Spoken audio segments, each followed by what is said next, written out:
प्रातः क्लास चल रहा था 25 जनवरी 1968 गुरुवार को 30 पेज के मध्य में बात चल रही थी। भले कोई घर में रहते हैं परंतु ऐसे तो नहीं हो सकता है कि कोई माला में पिरोए जा सकते। बिल्कुल नहीं पिरोए सकते हैं। ये क्या दास दासियों को माला में पिरोएंगे क्या? इसलिए गाया हुआ है ना मुख्य बात भाई 8 रतन और नहीं तो 108 रतन।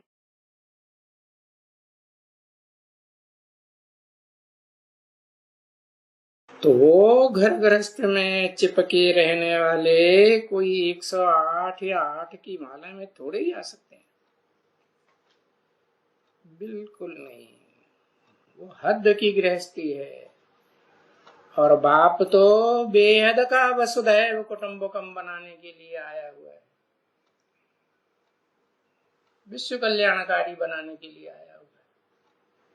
अरे सारा विश्व ही हमारा कुटुंब है। ऐसी बेहद की बुद्धि धारण करनी है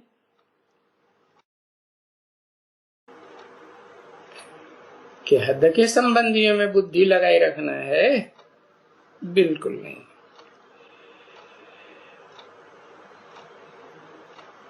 वो नीचे माला में बहुत नीचे आ जाते हैं। 3rd क्लास माला 16,000 की, जिसके लिए बाप कहते हैं कि 16,000 में आने से तो अच्छा प्रजा में साहूकार बन जाए।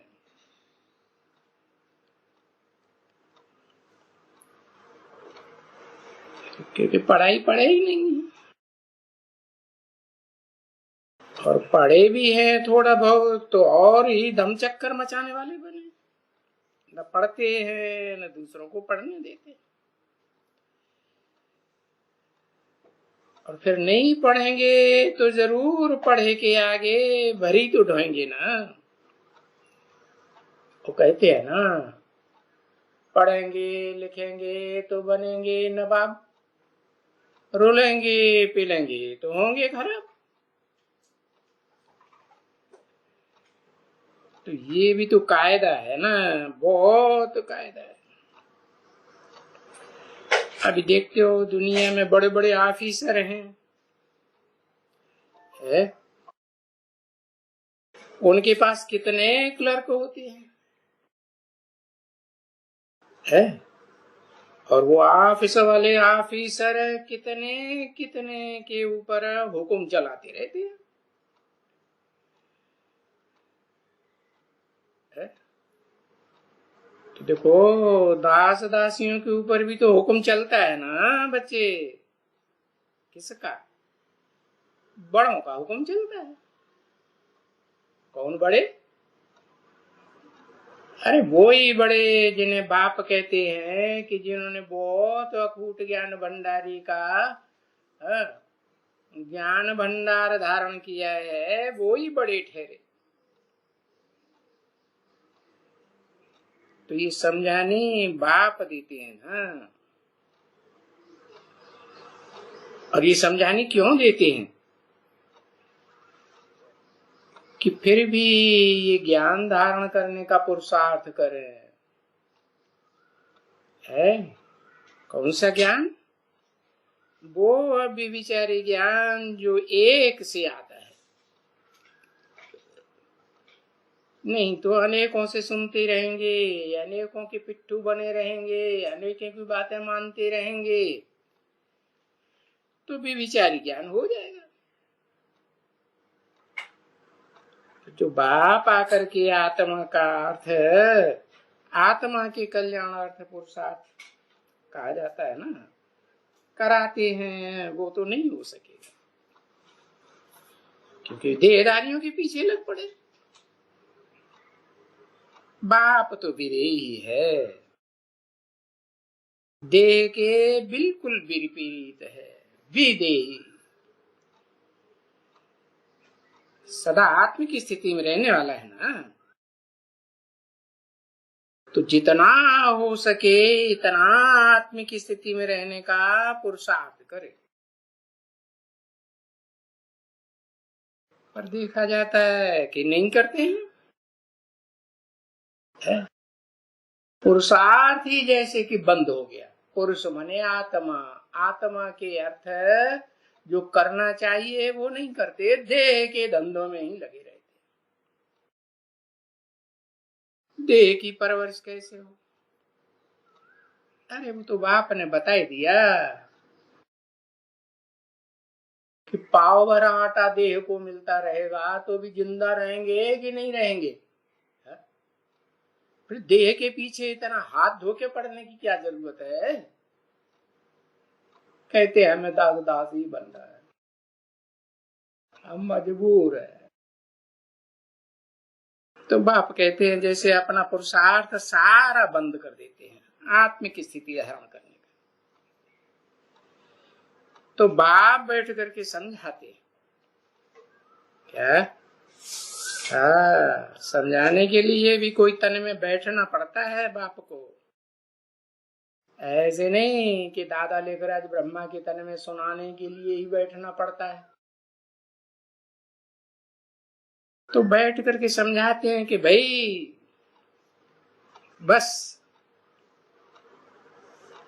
अब ये घर गृहस्थ में रहने वाले तो खाते हैं पीते हैं और जो जो जो भी दिया है उससे भी जास्ती यहाँ खाए लेते हैं। जब अकाल पड़ेगा तो फिर देह के धंधों में लगे रहेंगे, है? नहीं लगे रहेंगे ना, तो फिर बाप के पास ही खाएंगे ना। क्या खाएंगे? वही जगन्नाथ के भंडारे में क्या मिलता है? अरे क्या मिलता है? अरे वही दाल चावल आलू। तो देखो है जास्ती जो खाया हुआ है तो फिर क्या करेंगे? वो तो जरूर फिर यज्ञ का बोझा चढ़ेगा ना, तो फिर उनकी वो इतनी अवस्था चढ़ ही नहीं सकेगी, है? कितनी है? जितनी बाप के घर में आदि से अंत तक रहने वालों की चढ़ेगी, है ना? और अवस्था भी तो दिखलाती है ना बच्ची कि इनका पुरुषार्थ कैसा है? राजा रानी बनने का पुरुषार्थ है या दास दासी बनने का पुरुषार्थ है? तो बाप बैठ करके सब समझाते हैं कि कैसे दास दासी बनते हैं और कैसे राजा रानी बनते हैं और कैसे महाराजा महारानी बनते हैं। तो एक तो समझाया भी तो जरूर है ना कि बाहर में जाकर के देखो,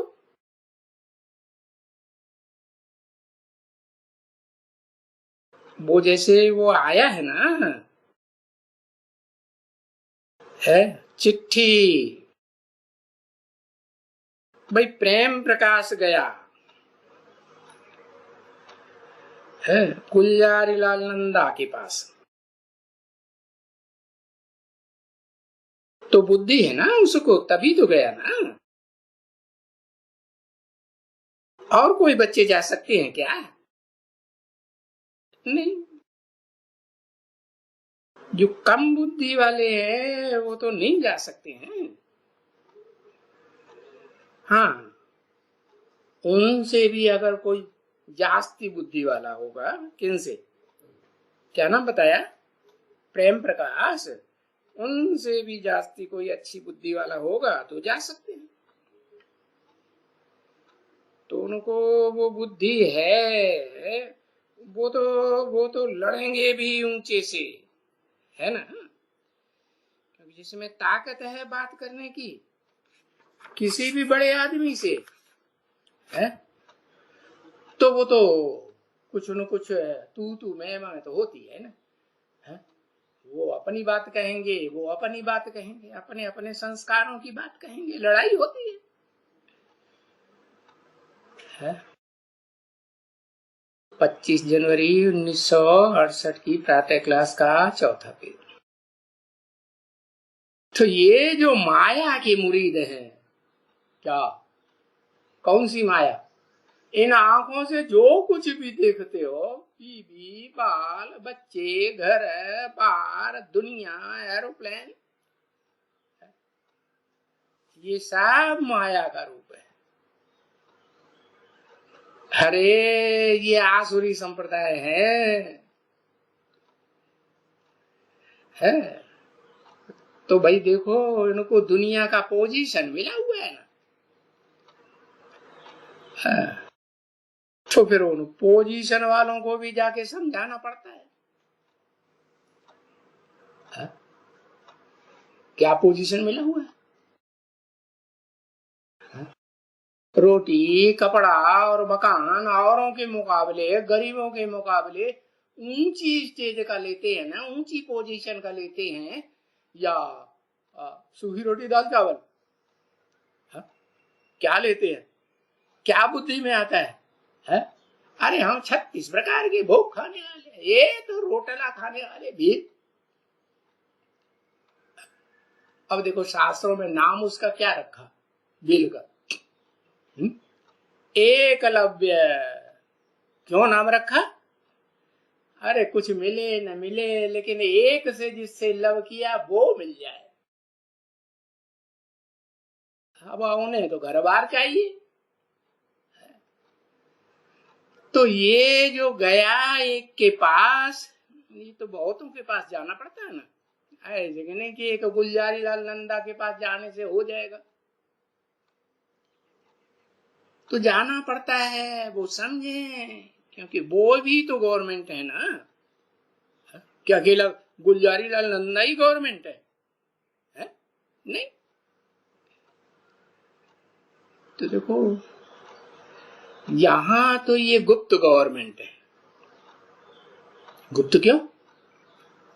वो जिस्मानी गवर्नमेंट और ये रूहानी गवर्नमेंट। रूह गुप्त होती है या प्रत्यक्ष होती है? रूह तो गुप्त होती है। तो देखो इन जिस्मानी गवर्नमेंट वालों को तो कोई कुछ मालूम ही नहीं पड़ता कि पांडव गवर्नमेंट क्या होती है और कौरव गवर्नमेंट क्या होती है। हाँ, ये गीता में नाम तो जरूर है ना, महाभारत में पांडव गवर्नमेंट, कौरव गवर्नमेंट। अब उनको ये पता ही नहीं है कि ये राज्य कहाँ था, पांडवों का राज्य कहाँ था, कौरवों का राज्य कहाँ था। ये उनको ये जो ताज मिला था, वो ताज कहाँ था? अरे भाई उस कौरव गवर्नमेंट को भी कोई ताज नहीं था, राज्य नहीं था। पांडव गवर्नमेंट को भी कोई ताज नहीं था, राज्य नहीं था। तो देखो दोनों की नहीं है। न कौरव गवर्नमेंट को ताज है, न पांडव गवर्नमेंट को ताज है। दोनों ही ताजलेस हैं। कौन सी ताज? न पवित्रता का ताज और न स्वर्ग की स्थापना करने की जिम्मेवारी का ताज। कहते हैं राम राज्य लाएंगे, गांधी जी की बड़ी प्रशंसा करते थे, करते भी हैं, लेकिन राम राज्य आया कि और ही रावण राज्य आ गया? क्या आया? और ही रावण राज्य आ गया। तो देखो न प्योरिटी का ताज है, न जिम्मेवारी का ताज है। दोनों ही ताजलेस है। तो ताजलेस तो क्या कहेंगे? जिनको ताज ही नहीं है तो प्रजा कहेंगे या राजा कहेंगे? राजाओं को ताज होता है। तो देखो, ताज वालों को भी प्रजा बनाई दिया क्या? हा? इस गवर्नमेंट ने क्या किया? प्रजातंत्र गवर्नमेंट ने, हा? जो ताजधारी राजाएं थे वो भी क्या बन गए? गवर्नमेंट जब अंग्रेजों की थी तो कम से कम प्रीवी पर्स तो देती थी। अभी तो वो उन्होंने प्रीवी पर्स भी ले लिया है। उन ताज वाले राजाओं को, जिनको पहले ताज होता था, है, प्रजा की परवरिश करने की जिम्मेवारी का ताज भी तो होता था ना, तो वो भी उन्होंने खत्म कर दिया। कैसे खत्म कर दिया? वो भी वोट देने वाले प्रजा के भांति बने कि नहीं? प्रजा परस्त बन गए। तो ताज बंद कर दिया उनको, समझे ना? थे जरूर ताजधारी, परंतु बंद कर दिया। तो अभी तो वो हो गया बाकी। अरे भारत की बात करते हैं ना, बाहर की दुनिया में क्या होता है? अरे हिस्ट्री में ही देख लो, वो भी तो देखो कितने राजाएं खत्म हो गए, कितने बादशाह, किंग्स, शहंशाह, फलाना ढिकाना। वो अभी भी नजर में तो रहते हैं ना कि भाई जो भी है उनको भी एक दिन गिराते रहेंगे, गिराते रहेंगे। और तुम बच्चे तो अखबारें नहीं पढ़ते हो, परंतु नहीं, सभी गिरते रहते हैं। देखो अभी भी भूटान का राजा है ना, पब्लिक उसे राजा मानती है ना, तो उसको भी गिराए देंगे या रखेंगे? राजा बन के बैठा ही रहेगा कि नीचे गिरेगा? है? नाम क्या पड़ा देश का?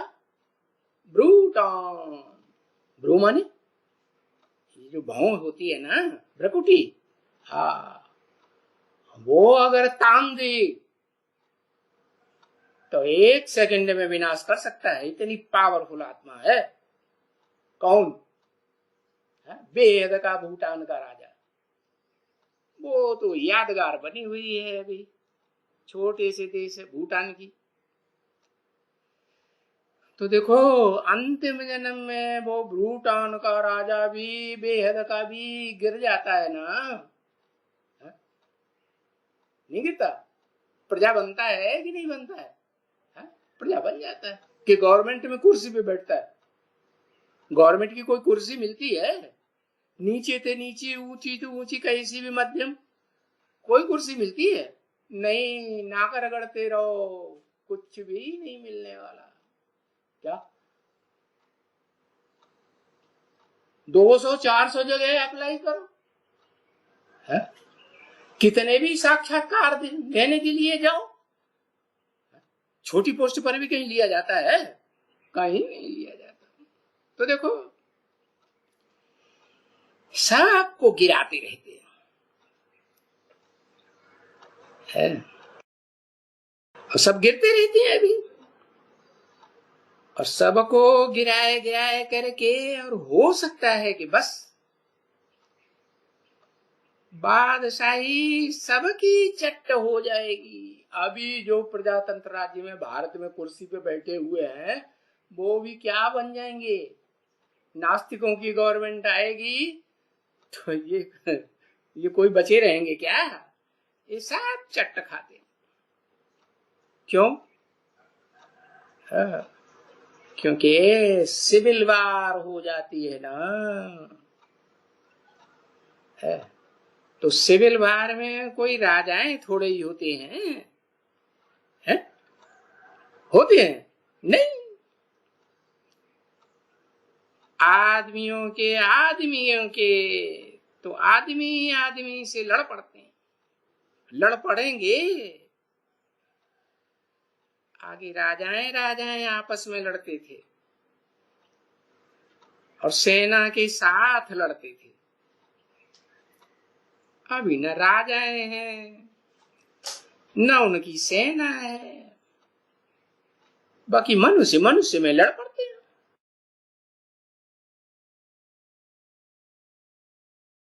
अब हर एक के पीछे लगने वाले कोई न कोई तो रहते ही हैं, कुछ न कुछ सेना तो होती ही है भले, पर फिर भी मनुष्य मनुष्य में लड़ पड़ते हैं। तो ये सिविल वार भी हर देश में लगती रहती है, पर अभी तो है ये फाइनल सिविल वार है, सब कुछ खत्म होने का है। तो बात बच्चों को मालूम है ना? अच्छा, विवेक भी कहता है तुम किसको भी बैठ करके समझाओ, इस चित्र के ऊपर समझाओ है, या बिना चित्र के ऐसे भी देखो, उनकी बुद्धि में बैठेगा कि जब सतयुग था तब दूसरे राज्य तो नहीं थे। एक ही राजा का राज्य होता था कि अनेकों का राज्य होता था? है? नहीं, कोई भी राजे नहीं थे। हाँ, सतयुग में देवी देवताएं थे और थोड़े थे, छोटा झाड़ था। सृष्टि का झाड़ इतना लंबा चौड़ा, आज की दुनिया में जैसे 500-700 करोड़ होने जा रहे हैं, हो गए हैं 500 करोड़, ऐसे तो नहीं था। तो अभी तो समझा ना, अभी कितना बड़ा झाड़ हो गया है। तो फिर अब छोटा झाड़ बनना चाहिए ना, है? वर्ल्ड की हिस्ट्री रिपीट जरूर होनी चाहिए। तो ये वर्ल्ड की हिस्ट्री रिपीट होनी जरूर है। अंग्रेजी में कहते भी हैं हिस्ट्री रिपीट्स इटसेल्फ। तो जरूर विनाश भी तो होना चाहिए ना। तो देखते हो ना, विनाश है, देखते हो, अखबारों में पढ़ते रहते हैं। जो अखबार पढ़ते हैं वो बच्चे जानते हैं। क्या स्पेन में देखो, कहाँ कहाँ देखो, अमेरिका में देखो, अरे यूरोपीय देशों में कितना विनाश। करो ना करो, अरे बाप कहते हैं मुझे याद करो ना, क्या हाथ धो के कोरोना के पीछे पड़े हो? जब कहते हो राम राज्य स्थापन होगा, तो रावण राज्य का तो जरूर विनाश होगा ना, है? अरे गांधी जी ने रावण राज्य कहाँ विनाश किया? रावण राज्य का विनाश हुआ कि नाथूराम गोडसे ने उन्हीं को गोली मार दी, उन्हीं का विनाश हो गया? यानी अगर राम राज्य है तो यहां इस दुनिया में रावण राज्य क्यों होना चाहिए? है? ये पक्का है कि राम राज्य कब होगा? जब रावण राज्य क्या खलास हो जाएगा। और इतने राजाएं क्या होने चाहिए? ढेर के ढेर। रावण राज्य में कितने, रावण के मुख कितने होते हैं? 10 मुख दिखाए गए और 11वां मुख और भी गधे का। तो बताओ, और रावण रखो तो अनेक मुख, रावण राज्य में। और राम राज्य में ऑर्डर देने वाला एक ही राजा, एक के ऑर्डर पर चलते हैं।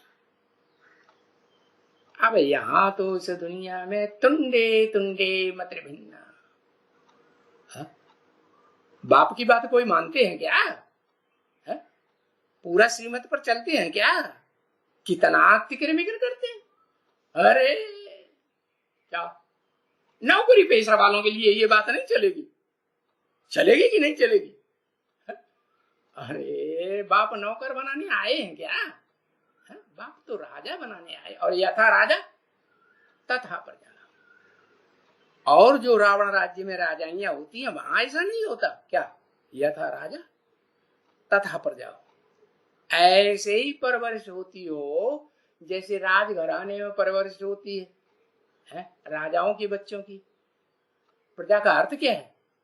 प्रकष्ट रूपेण जायते, जो प्रकष्ट रूप से जन्म लेते हैं उनको प्रजा कहा जाता है। तो राजाएं लड़ाई लड़ते हैं ना, है? दुश्मनों से लड़ाई होती है, फिर अपना राज्य स्थापन करते हैं। तो प्रकष्ट रूप से किया ना। तो ऐसे ही जो सच्चे सच्चे राजाएं होते हैं अपनी प्रजा का पालन अपने बच्चों की तरह ही करते हैं। या प्रजा ऊपर नीचे, और जो परिवार वाले हैं उनके वो बड़े खुश रहते हैं, प्रजा दुखी रहती है। तो क्या बच्चे हुए? नहीं हुए ना। तो देखो ये राम राज्य तो था इस भारत में, तो एक ही राम राज्य था और एक ही राज्य मांगते थे और अभी भी मांगते हो। क्योंकि रावण राज्य था इसलिए जो आत्माएं हैं वो सभी मांगते हैं कि एक राज्य हो, एक धर्म हो, एक मत हो। क्योंकि एक राज्य था, है जो था वो ही फिर मांगते हैं। ओम।